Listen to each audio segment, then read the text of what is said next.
आज हम लोग कंटिन्यू कर रहे हैं फाइनेंशियल मार्केट का topic Indian money market. Next lecture है लेक्चर 4। इससे पहले लेक्चर 3 में हम लोग डिस्कस कर चुके हैं 3 types of financial money market, Indian money market, जिसमें call money market, treasury bills और कमर्शियल बिल को हम लोग पढ़ चुके हैं।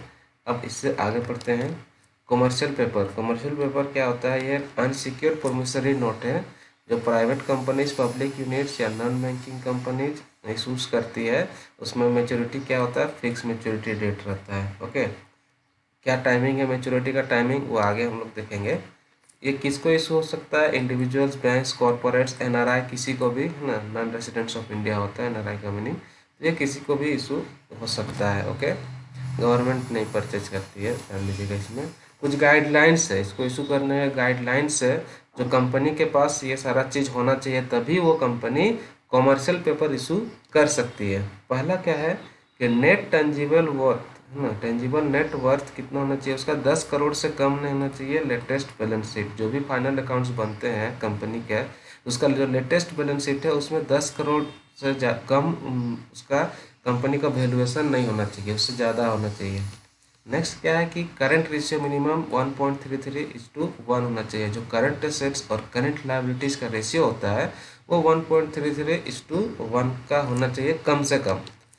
Fund based working capital limit कितना चाहिए? 25 करोड़ या उससे ज़्यादा। जो वर्किंग कैपिटल का लिमिट है कंपनी का, फंड बेस्ड जो फंड पे वो वर्किंग कैपिटल का काम करती है, वो 25 करोड़ से ज़्यादा होना चाहिए।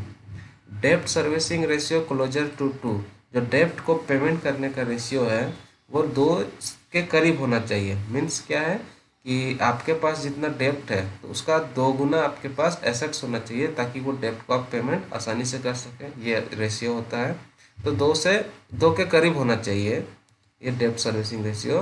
कंपनी स्टॉक एक्सचेंज में लिस्टेड होना चाहिए। ठीक है, इशूइंग कंपनी को क्या होना चाहिए? एक P1 का सर्टिफिकेट चाहिए। क्रिसिल, क्रिसिल क्या होता है? Credit rating information services of India limited, मतलब ये क्रेडिट रेटिंग देने का काम करती है क्रिसिल। तो ये क्या ये इससे आपको क्या करना है? P1 का एक रेटिंग मिलता है, P1 रेटिंग मिलता है क्रिसिल के द्वारा। तो कंपनी को क्या रेटिंग चाहिए? P1 का रेटिंग चाहिए। P1 रेटिंग क्या हो गया? मीन्स इस कंपनी का जो इंस्ट्रूमेंट परचेज करेगा कोई, तो वो वेरी स्ट्रॉन्ग सेफ्टी रीजन में आएगा, है ना, सेफ्टी रहेगा इसका, इस कंपनी का परचेज करने से क्या इंस्ट्रूमेंट्स। और रिस्क क्या होगा? सबसे कम, लोवेस्ट रिस्क रहेगा। मतलब रेटिंग क्या है? P1 मीन्स लो रिस्क रहेगा और हाई रिटर्न रहेगा। फिर अगर P2 का बोल दिया रेटिंग, तो क्या हो जाएगा? रिस्क धीरे धीरे बढ़ते जाएगा और सेफ्टी क्या होगा? थोड़ा थोड़ा घटते जाएगा, है ना। ये चीज़ है। क्रिसिल के बारे में क्या है कि 2000 अप्रैल 2005 में इसे यूएस बेस्ड कंपनी ने एक्वायर किया है। S&P बोलते हैं हम लोग उसे। तो ये होता है क्रिसिल। उससे क्या रेटिंग चाहिए? P1 का रेटिंग चाहिए। क्लियर। और क्या है नेक्स्ट गाइडलाइन कि CP shall be issued in multiple of 25 lakh, 25 lakh का मल्टीपल में इशू होना चाहिए। लेकिन कोई सिंगल इन्वेस्टर है तो कम से कम 1 करोड़, मतलब 4, अगर 25 लाख का मल्टीपल है तो कम से कम 4 सीपी परचेज करना होगा किसी भी सिंगल इन्वेस्टर को। कम से कम 1 करोड़ खरीदना ही पड़ेगा कमर्शियल पेपर। तो इसलिए इंडिविजुअल को परचेज करना ये उतना बेनिफिशियल नहीं है, ना ही दिखता है कि कोई इंडिविजुअल परचेज कर सकता है इस जो अमाउंट पे आपको दिख रहा है। इसलिए नॉर्मल कॉरपोरेट और बैंक्स, है ना, इन लोगों के लिए ही सूटेबल होता है। मिनिमम मैच्योरिटी पीरियड 7 दिन से 6 मंथ तक इसका मैच्योरिटी का जो डेट होता है, टाइमिंग होता है कमर्शियल पेपर का, ये 7 से 6 मंथ का होता है। और ये क्या होता है कि प्रोमिसरी नोट के जैसा ही इशू होता है। नेगोशिएबल हो सकता है, इंडोर्स हो सकता है, डिलीवरी हो सकता है ना। सब जान रहे हैं आप। नेगोशिएबल मतलब एक से दूसरे जगह एक के बदले दूसरे को हम लोग ट्रांसफ़र कर सकते हैं। डिस्काउंट रेट इसमें स्पेसिफाइड रहेगा कंपनी के द्वारा, और सारा कुछ इसमें लिखा रहेगा।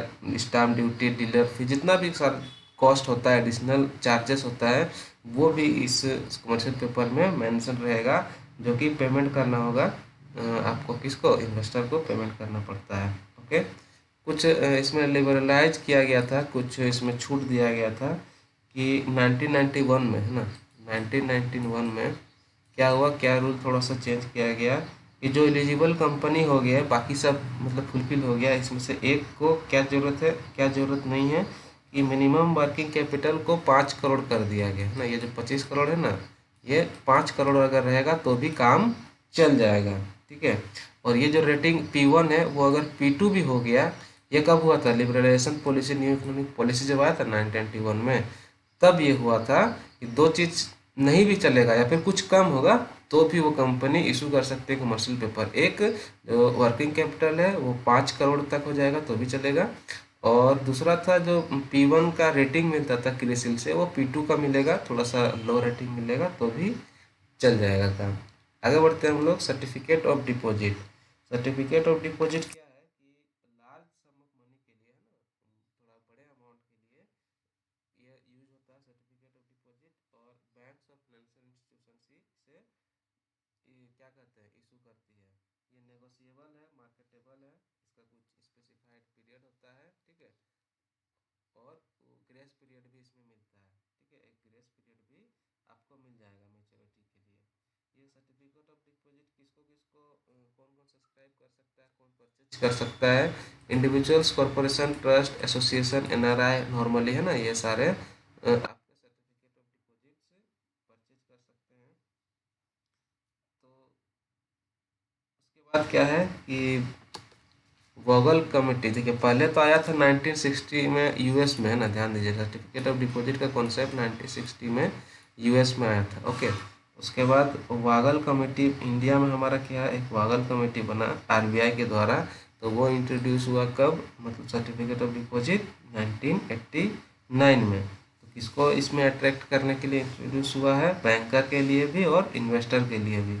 इसका मेन ऑब्जेक्टिव क्या हो गया सर्टिफिकेट ऑफ डिपॉजिट का, कि इसमें मेन ऑब्जेक्टिव है मनी मार्केट इंस्ट्रूमेंट का रेंज को बढ़ाना और इन्वेस्टर को short term surplus fund provide करना। अब यहाँ पे कुछ कुछ गाइडलाइंस भी है, जैसे यहाँ पे आपको दिख रहा है कि 5 लाख का मल्टीपल में होना चाहिए सर्टिफिकेट ऑफ डिपॉजिट, और सिंगल इन्वेस्टर कम से कम 25 लाख कर सकता है, ठीक है। मतलब 5 कितना number of certificate of deposit purchase कर सकता है, 5 है ना, क्योंकि मल्टीपल ऑफ 5, 5 लाख, 10 लाख, 15 लाख, इस प्रकार का सर्टिफिकेट ऑफ डिपॉजिट उसको परचेज करना होगा जो भी इशू करेगा। उसके बाद क्या है, इसका मेच्योरिटी पीरियड 3 से 1 ईयर के बीच इसका मेच्योरिटी पीरियड होता है, क्लियर। फिर क्या है कि बैंक को इसमें इसमें क्या है था कि बैंक को रिक्वायर था सीआरआर और एसएलआर को कंट्रोल में रखना है ना, मेंटेन करके रखना, ये भी ध्यान दीजिएगा। जो बैंक इशू करेगी ना, वो सीआरआर और एसएलआर टॉपिक, और जब बैंकिंग पढ़ेंगे हम लोग तो वो सारा चीज़ अच्छे से डिस्कस करेंगे, बैंक का भी हमारा टॉपिक है, तो वो हमको मेंटेन करके चलना है। 1993 में क्या हुआ, कुछ अलग अलग फाइनेंशियल इंस्टीट्यूट, नॉर्मली तो शुरुआत में बैंक्स को था, जो स्पेसिफाइड या शेड्यूल फाइनेंशियल इंस्टीट्यूट बोल सकते हैं हम लोग, उनको था। लेकिन 1993 में कुछ अलग से 6 फाइनेंशियल इंस्टीट्यूशन को भी दिया गया मौका, यहाँ पे permission certificate of deposit issue करने का, आईडीबीआई, आईसीआईसीआई, आईएफसीआई, आरआईबीआई, सिडबी और एक्जिम, ये सारे बैंक को परमिशन दिया गया, और 1 से लेकर 3 साल तक भी इसमें हो सकता है सर्टिफिकेट ऑफ डिपॉजिट में इशू। नॉर्मली हम लोग मनी मार्केट में 1 साल का पढ़ते हैं ना, 1 साल के अंदर कोई भी ट्रांजेक्शन होता है, लेकिन एक मौका दिया गया कि 1 से 3 साल तक भी हो सकता है अगर आप सर्टिफिकेट ऑफ डिपॉजिट इशू करते हैं। नेक्स्ट है हमारा इंटर बैंक पार्टिसिपेशन सर्टिफिकेट। जैसे नाम से पता चल रहा है इंटर बैंक, तो ये एक बैंक से दूसरे बैंक के बीच का जो फाइनेंशियल ट्रांजैक्शन है वो होता है। मीन्स एक बैंक के पास ज़्यादा फंड है, सरप्लस फंड है, और दूसरे बैंक के पास कम है, डेफिसिट फंड है। तो क्या कर सकता है, जो सरप्लस फंड वाला बैंक है वो इशू कर सकता है एक सर्टिफिकेट, सर क्या इसको, जिसका डिफिसिट फंड है, और उस सर्टिफिकेट से क्या होगा, उसको मतलब ये ट्रांजैक्शन कंप्लीट हो जाएगा। 1998 में इशू हुआ था आरबीआई के द्वारा, जो शॉर्ट टर्म नीड्स है किसी भी बैंकिंग सेक्टर का, उसके लिए शेड्यूल कमर्शियल बैंक बोल रहे हैं ना, इसमें शेड्यूल जो कमर्शियल बैंक से उसी के लिए, मतलब एक बैंक से दूसरे बैंक के बीच जो ट्रांजैक्शन होगा वही इंटर बैंक पार्टिसिपेशन सर्टिफिकेट होगा। लेकिन कौन सा ट्रांजैक्शन, लोन देने और लोन रिटर्न करने का ट्रांजैक्शन, परचेज सेल का नहीं है ना, लोन या फंड का सिर्फ ट्रांजैक्शन होता है इसमें। तो ये क्या हो गया कि इसका पीरियड क्या है, 91 डे से 120 दिन के अंदर होता है। ठीक है, दो टाइप का होता है ये जो इंटरबैंक पार्टिसिपेशन सर्टिफिकेट होता है, दो टाइप का होता है। एक होता है रिस्क शेयरिंग सर्टिफिकेट, जिसमें रिस्क शेयरिंग है तो वो उसका डेट पीरियड क्या होगा, 91 से 180 डेज के बीच होगा। ठीक है, देखिए इसलिए रिस्क वर्ड हुआ है क्योंकि देखिए हम लोग मैक्सिमम 120 लेके, जब इसका नियम बनाया गया 120 का, तो अगर 120 की जगह 180 दिन तक अगर इसका मेच्योरिटी पीरियड है तो क्या वो रिस्क जोन में आ गया ना, इसलिए इसको रिस्क शेयरिंग का वर्ड दिया गया है क्योंकि मैक्सिमम लिमिट से भी अधिक तक चल जाता है इसका मेच्योरिटी। और जो रिस्क टेकिंग नहीं होता है, रिस्क शेयरिंग नहीं होता है, वो 90 दिन के अंदर ही होता है। 2 दिन, 5 दिन, 50 दिन कोई भी हो सकता है, लेकिन 90 दिन के अंदर ही हो सकता है। पहले तो सिर्फ किसको था, कॉमर्शियल बैंक्स को ही ये मौका मिला था, लेकिन 2009 में एक रूल आया, आरबीआई का रेगुलेशन आया, नोटिस आया कि आरआरबी जो रीजनल रूरल बैंक है वो भी inter bank participation certificate issue कर सकती है। किस लिमिट का, 180 दिन तक का, है ना, 180 दिन तक का inter bank participant certificate issue कर सकती है। नेक्स्ट है मनी मार्केट म्यूचुअल फंड, नाम से पता चल रहा है ये एक म्यूचुअल फंड वाला चीज, म्यूचुअल फंड जो हम लोग पढ़ते हैं ना उसी के बारे में है। तो ये मनी मार्केट का कॉन्सेप्ट है, कभी कभी ये फाइनेंशियल मार्केट में भी आ जाता है क्योंकि एक साल से बहुत ज़्यादा भी आप मनी म्यूचुअल फंड में इन्वेस्ट कर सकते हैं। ये कब आया, आरबीआई के द्वारा 1992 में आया एक scheme, money market mutual fund, जिसे आरबीआई ने लॉन्च किया था। इसमें कौन कौन हो सकते हैं आपके इशूअर, इशू कौन कौन हो सकता है, बैंक्स हो गया, पब्लिक फाइनेंशियल इंस्टीट्यूशन हो गया, या प्राइवेट कोई प्राइवेट भी कंपनी है तो वो। और किस टाइप के इसमें सिक्योरिटीज होते थे, सारा जितने भी टाइप के हम लोग सिक्योरिटीज पढ़ रहे हैं ना मनी मार्केट में, call money, treasury bill, certificate of CSS certificate, commercial paper, है ना, commercial bill, government securities, rated corporated bond या डिवेंचर, जितने भी टाइप का इंस्ट्रूमेंट्स होते हैं उनका इस पर ट्रांजेक्शन होता है maximum with maturity up to 1 year. जो मनी मार्केट वाले म्यूचुअल फंड है, ऐसे आप लोग म्यूचुअल फंड देखें तो सिर्फ 1 ईयर नहीं, आप लॉन्ग टर्म के लिए इन्वेस्टमेंट कर सकते हैं।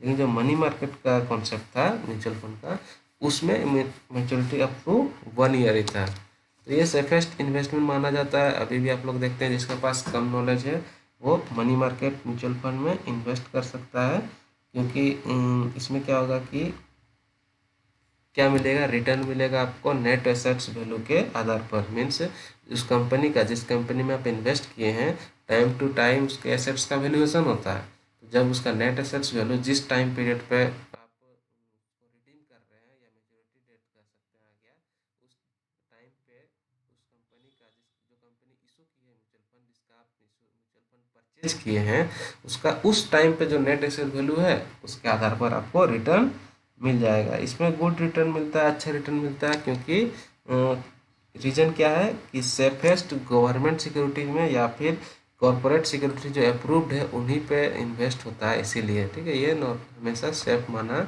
गया है। नेक्स्ट है हमारा प्रोमिसरी नोट, नाम से पता चल रहा है इसमें प्रॉमिस किया जाता है क्या, एक एक पार्टी के द्वारा दूसरे पार्टी को कुछ अमाउंट, जो सम अमाउंट है उसको पेमेंट करने का। तो एक पार्टी दूसरा पार्टी यहाँ पे क्या हो गया, मीन्स डेटर प्रॉमिस करेगा किसको, क्रेडिटर को पेमेंट करने का। ओल्डेस्ट क्रेडिट इंस्ट्रूमेंट है ये, सबसे पुराना तरीका में से एक है। ये डेटर प्रॉमिस करता है किसको, क्रेडिटर को। ओके, और नॉर्मली ये कोई भी इशू कर सकता है, आम इंसान, आम बिजनेसमैन भी कर सकता है या बड़े कॉरपोरेट भी कर सकते हैं। ठीक है, इसलिए मैंने एवरीवन वर्ड यूज किया है। इसका फॉर्मेट देख सकते हैं हम लोग, ये बहुत पुराना 1926 का है, आपको दिख रहा होगा यहाँ पे। तो ये दिख रहा है एक डेट, यहाँ पे अमाउंट है कितना, 20,000 का रेट दिया हो, देखिए शायद 6.5% है ना। और इसमें लिखा हुआ है कि किसको प्रॉमिस कर रहा है, कौन प्रॉमिस कर रहा है, यहाँ पे पार्टी, यहाँ पे आपको पार्टी का नाम रहेगा यहाँ पे। ठीक है, पार्टी का नाम है जो प्रॉमिस कर रहा है, किसको प्रॉमिस कर रहा है यहाँ पे आपको दिख रहा है। और किस बैंक में ना, एक बैंक डिसाइड करना पड़ता है, तो इस बैंक में प्रॉमिस किया है, किस बैंक में आप इसको डिस्काउंट करा सकते हैं, इसमें सिग्नेचर वगैरह रहेगा। ये ओल्डेस्ट फॉर्म होता है। अभी के सिचुएशन आपको देखो राइट साइड में दिख रहा है, अभी तो डिजिटलाइजेशन हो गया है तो बहुत सारा डिटेल्स होता है। देखिए डेट हो गया, नेम बोरोवर, एड्रेस बोरोवर का, अमाउंट ऑफ किसको प्रॉमिस किया हुआ है उसका, फिर अमाउंट रहेगा, उसके बाद रेट रहेगा, अगर कुछ इंटरेस्ट रेट है तो फिर पेमेंट का टाइप रहेगा कि इंस्टॉलमेंट में देना है, इंस्टॉलमेंट में नहीं देना है, कि सिर्फ इंटरेस्ट देना है और लास्ट में सारा पैसा देना है। मीन्स पेमेंट का टाइप रहेगा, ड्यू डेट का नोटिस रहेगा कि कब तक पेमेंट करना है। ठीक है, ये तो अभी डिजिटलाइजेशन हो गया है तो थोड़ा ज़्यादा डिटेल्स रहता है प्रॉमिसरी नोट्स में। फिर होता है रेपो इंस्ट्रूमेंट। रेपो इंस्ट्रूमेंट ये आप क्या कर सकते हैं, ये भी मिक्सचर है बहुत टाइप, कुछ मनी मार्केट इंस्ट्रूमेंट के, मनी मार्केट इंस्ट्रूमेंट्स का होता क्या है, यहाँ पे रीपर्चेज ऑफ सिक्योरिटीज, जो सिक्योरिटीज है उसको परचेज रीपर्चेज किया जाता है। ठीक है, बार बार। एक इसमें कौन कौन हो सकता है, गवर्नमेंट का प्रोमिसरी नोट, ट्रेजरी बिल्स या पब्लिक सेक्टर बॉन्ड, इसको रीपर्चेज होते रहता है इसमें, आप रीपर्चेज कर सकते हैं। ये रिपोज इस इंट्रोड्यूस कब हुआ, 1992 में हुआ। आरबीआई, ध्यान दीजिएगा, मैक्सिमम ऑलमोस्ट सब समझ लीजिए, ऑलमोस्ट जितना भी आपका मनी मार्केट का इंस्ट्रूमेंट्स है या मनी मार्केट का कॉन्सेप्ट है वो आरबीआई नहीं लाया है ना, क्योंकि मनी मार्केट को गवर्न कौन करती है, कौन चलाती है, आरबीआई। तो कभी भी आपको डाउट हो, जान रहे कि अगर आपको पता है कि ये मनी मार्केट का कॉन्सेप्ट है तो समझ जाइए किसके द्वारा आया है, आरबीआई के द्वारा ही आया है। रेपो इंस्ट्रूमेंट का क्या हुआ, आरबीआई के द्वारा 1992 में आया है। इसे इंटरेस्ट रेट जो रहता है मार्केट में उसको ठीक करने के लिए या फिर उसको सुचारू रूप से चलाने के लिए। Transaction is viewed transaction is viewed from the perspective of the seller of the security is called repo transaction, and when described from the supplier point of view that is called as reverse repo transaction। ठीक है, अब यहाँ पे क्या है कि जो seller है, अगर सेलर के नज़र से देखेंगे तो इससे हम लोग क्या कर सकते हैं, रेपो ट्रांजेक्शन, जो बेच रहा है वो रेपो ट्रांजेक्शन है उसके लिए।